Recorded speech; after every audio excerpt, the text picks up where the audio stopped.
À Madère, Nelson Rebolo nous conduit vers la maison familiale dans laquelle Cristiano Ronaldo grandit avec ses deux sœurs, son frère et ses parents. Une habitation devenue au fil des succès un véritable lieu de pèlerinage. Les gens demandaient aux taxis de les déposer devant la maison de Ronaldo. Certains prenaient des morceaux de bois, ils prenaient ce qu'ils trouvaient et vandalisaient la maison. Du coup, la mairie a décidé de la détruire. Ronaldo, ou quand la passion devient folie. Regardez, il n'en reste plus rien. Aujourd'hui, c'est un parc de stationnement.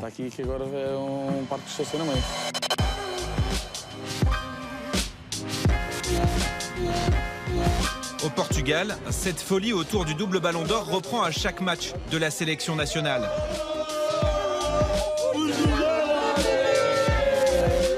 Nous sommes juste avant la dernière Coupe du Monde. Pour le Portugal, l'adversaire du jour, la Grèce, est tout sauf un cas d'or du football mondial. Et pourtant, la ferveur des supporters de la Seleção rappelle celle des grands soirs.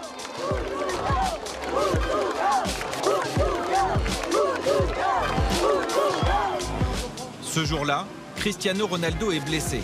Il ne fait pas partie du groupe, ne jouera pas une seule minute, mais son nom figure sur tous les maillots et dans toutes les bouches.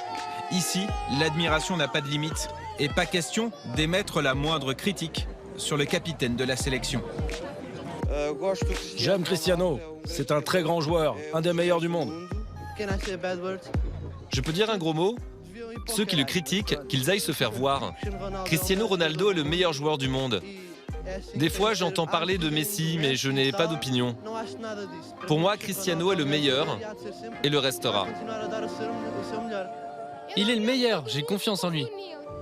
Cristiano Ronaldo a beau avoir quitté le Portugal en 2003, il n'en reste pas moins très attaché à son pays, à la sélection. Un fil conducteur dans sa carrière, et ce depuis les équipes de jeunes. En 2003, Wilson Sanchez Leal dispute l'Euro des moins de 17 ans avec lui. Ronaldo est capitaine, le message qu'il rabâche sans cesse, rapporter la coupe au Portugal.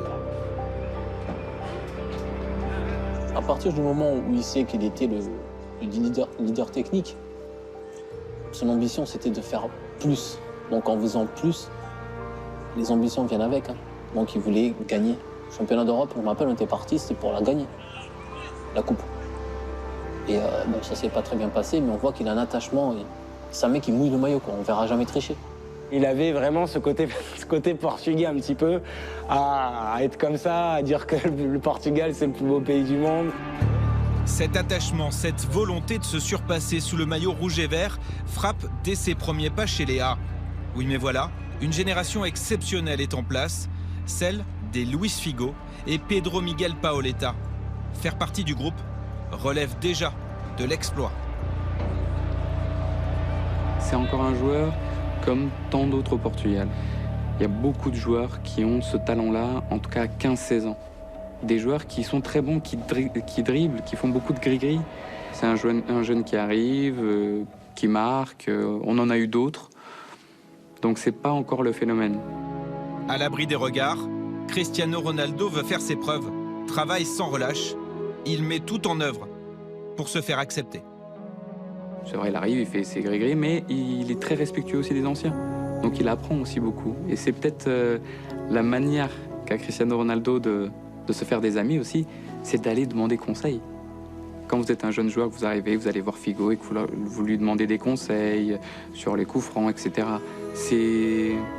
Ça permet un lien tout de suite. Luis Figo, qui était le capitaine, a été très important pour Ronaldo. Il voyait en lui un grand talent, une nouvelle star. Ils étaient très protecteurs, ils l'encourageaient, pas seulement Figo, mais aussi Paoletta, qui était le buteur, Rui Costa aussi, ou Deco. Sa chance, c'était que le Portugal avait une très bonne équipe et de très bons joueurs. Et l'espoir devient très vite incontournable. Une compétition lance définitivement sa carrière internationale. Le championnat d'Europe des Nations 2004, disputé au Portugal. D'abord remplaçant, Cristiano Ronaldo conquiert une place de titulaire, inscrit ses premiers buts en sélection. Un tremplin. Si son équipe perd en finale face à la Grèce, lui gagne le plus important, le respect des supporters et de ses équipiers.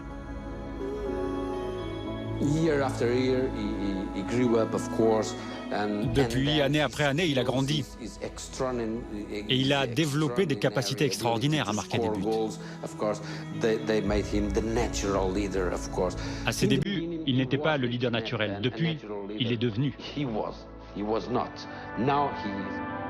Le patron d'une sélection en manque cruel de titres. En club, Cristiano Ronaldo a conquis tous les trophées majeurs. Entre autres, 2 Ligues des Champions, 1 titre de champion d'Espagne, 3 titres de champion d'Angleterre. Avec le Portugal, son palmarès reste vierge, son parcours marqué par des échecs douloureux. Défaite en finale de l'Euro 2004 devant son public. Élimination en demi-finale du Mondial 2006 contre la France.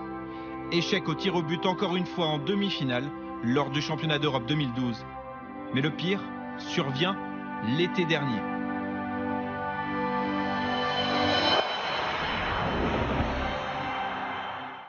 La Coupe du Monde, c'est fini pour le Portugal. Malgré sa victoire contre le Ghana, la Seleção ne se qualifie pas pour les 8e de finale.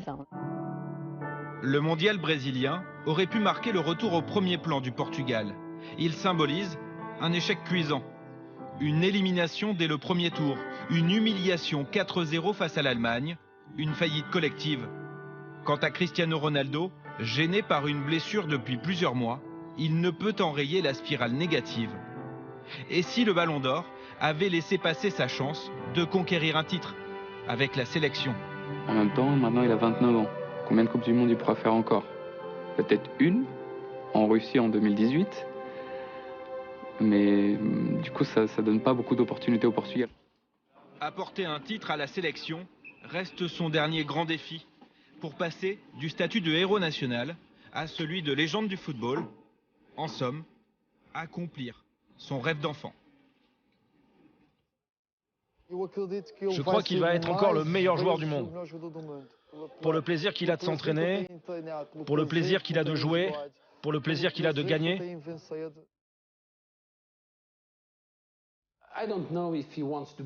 Je ne sais pas s'il veut absolument être le meilleur des meilleurs, mais je suis certain qu'il veut faire partie de ce Gotha, ce club fermé, avec Pelé, Maradona, Zidane, Cruyff, Beckenbauer. Mais pour y parvenir, il lui manque seulement un titre avec la sélection.